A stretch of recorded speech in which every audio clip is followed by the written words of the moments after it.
तो सॉइल की जो फिजिकल प्रॉपर्टीज के अंदर जो सेकंड प्रॉपर्टी है वो है सॉइल वाटर, या इसको मृदा जल भी कहा जाता है।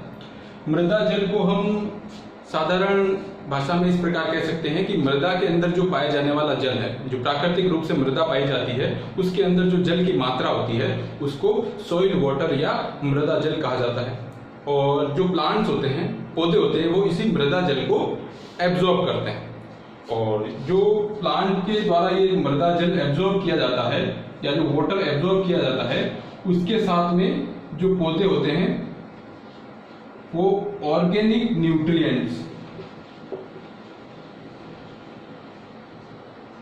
यानी जो कार्बनिक पोषक पदार्थ होते हैं और साथ में जो मिनरल्स होते हैं, कार्बनिक पोषक पदार्थ और ये जो मिनरल्स है वो भी पौधे इस मृदा जल के साथ में ग्रहण करते हैं।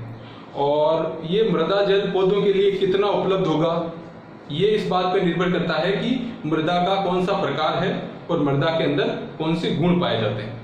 तो मृदा में जो पाए जाने वाला जल है, मृदा जल, उसके अलग अलग रूप होते हैं या अलग अलग उसको हम टाइप के अंदर डिवाइड कर सकते हैं। उसके बारे में बात करते हैं।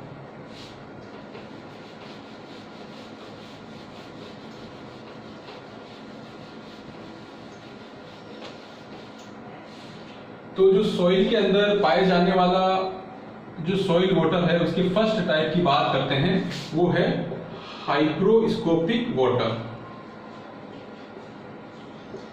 हाइग्रोस्कोपिक वाटर, इसको आर्द्रताग्राही जल भी कहा जाता है। आर्द्रताग्राही जल, तो ये जैसे कि मान लीजिए कोई सॉइल पार्टिकल्स हैं, ये जो आपको दिख रहे हैं ये मृदा के कण हैं, या इसको हम सॉइल पार्टिकल्स कह सकते हैं, मृदा कण।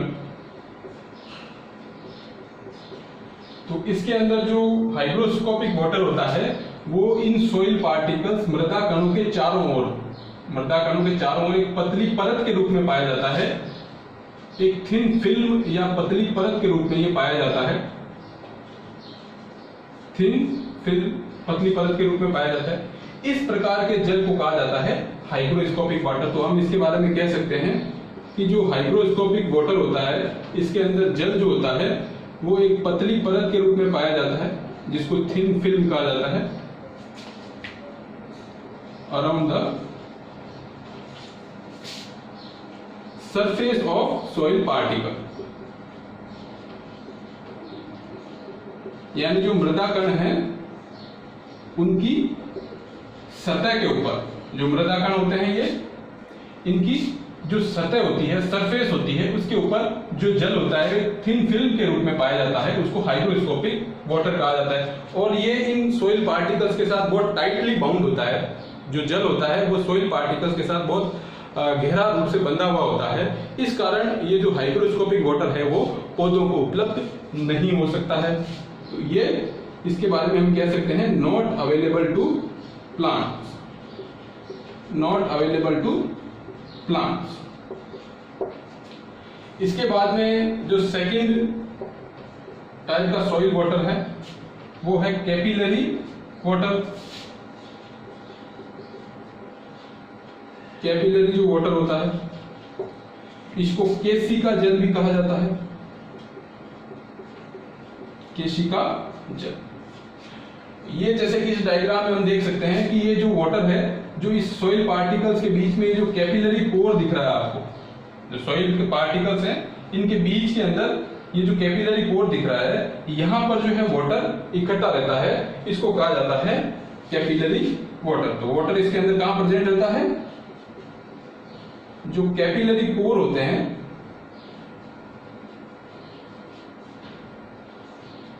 कैपिलरी पोर के अंदर इकट्ठा रहता है। और यहां पर इकट्ठा रहने का कारण है कि कुछ सरफेस टेंशन प्रॉपर्टीज होती है, जो पृष्ठ तनाव के गुण होते हैं, जैसे कि कोहेजन और अडेजन। कोहेजन को कहा जाता है संसंजन बल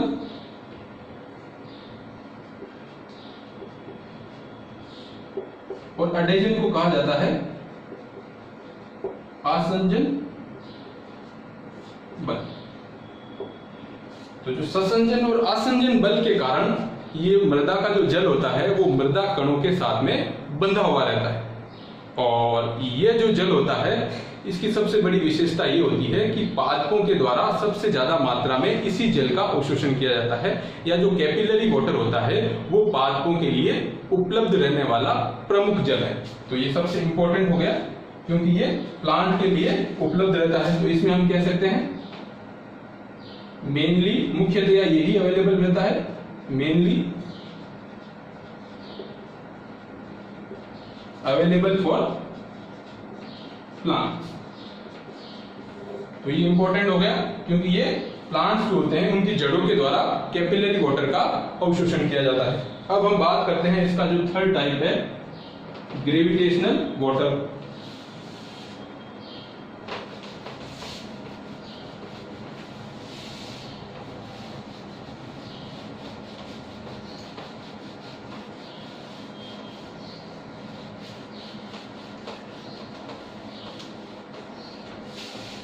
इसका थर्ड टाइप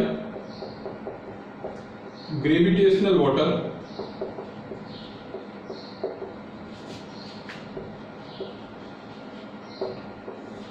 इसको गुरुत्वीय जल भी कहा जाता है।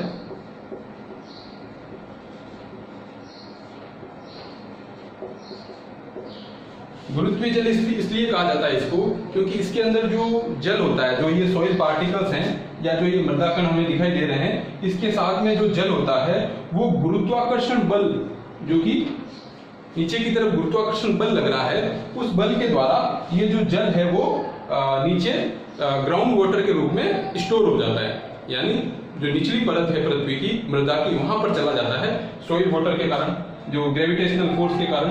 तो ये देख रहे हैं हम कि इसके अंदर जो सॉइल वाटर है ये नीचे की तरफ जा रहा है क्योंकि यहाँ पर ग्रेविटेशनल फोर्स या गुरुत्वीय बल लग रहा है। तो ये जो ग्रेविटेशनल वाटर होता है ये पृथ्वी की निचली परतों में जाकर वहां पर स्टोर हो जाता है, संग्रहित हो जाता है। इसको ग्राउंड वाटर भी कहते हैं, stored as ground water. Ground water को भौम जल कहा जाता है।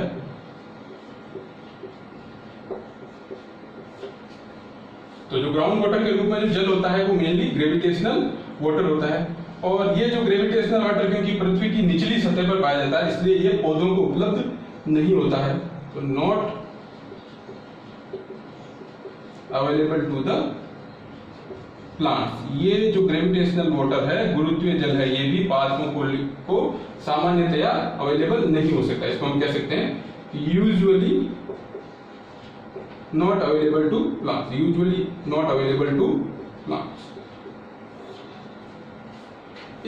इन तीन टाइप के अलावा एक और टाइप का भी जो सॉइल वाटर पाया जाता है उसको कहा जाता है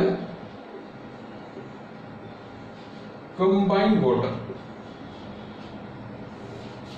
इसको आबंधित जल भी कहा जाता है।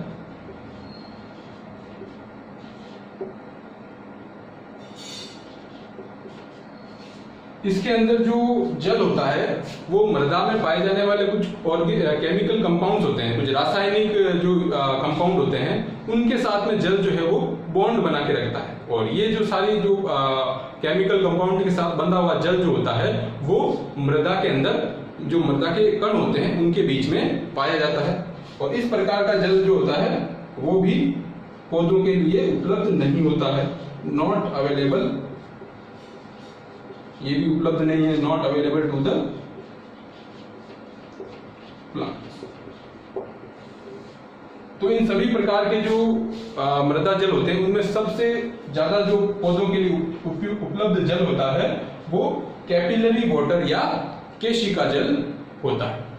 इसके बाद में सॉइल वाटर से रिलेटेड कुछ टर्म है उसके बारे में देखते हैं।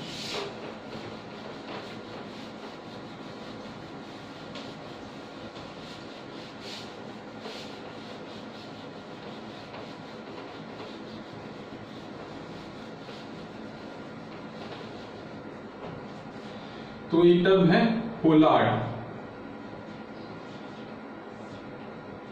पोलार्ड होता है सॉइल के अंदर जो कुल जल होता है, जो total amount of water present in soil, मृदा के अंदर पाए जाने वाले कुल जल की मात्रा को पोलार्ड कहा जाता है।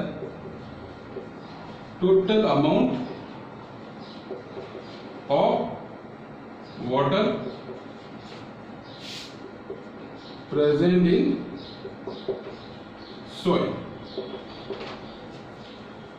एक और टर्म होती है क्रिसार्ड।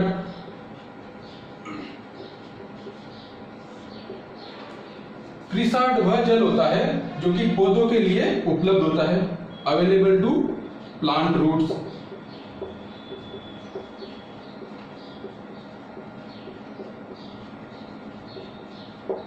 पौधों की जड़ों के लिए जो उपलब्ध जल होता है उसको कहा जाता है क्रिसार्ड। इसके अलावा एक और जल होता है उसको कहा जाता है इकार्ड।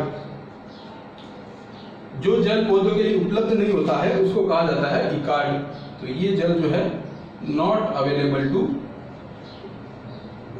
प्लांट्स।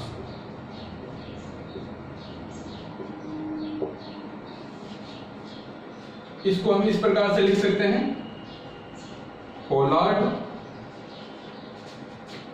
इज इक्वल टू क्रिसार्ड प्लस इकार्ड। जो क्रिसार्ड होता है उसको प्राप्य मृदा जल कहते हैं, क्योंकि ये पौधों के लिए प्राप्त हो सकता है। इकार्ड पौधों के लिए प्राप्त नहीं होता है, इसलिए इसको अप्राप्य मृदा जल कहा जाता है। तो पोलार्ड जो हो गया वो जल की कुल मात्रा हो गई, या इसको हम कह सकते हैं कुल मृदा जल। तो कुल मृदा जल जो होता है वो प्राप्य मृदा जल और अप्राप्य मृदा जल के योग के बराबर होता है। पोलार्ड इज इक्वल टू क्रिसार्ड और क्रिसार्ड प्लस इकार्ड। तो ये इस प्रकार से इनका एक इक्वेशन बन सकती है।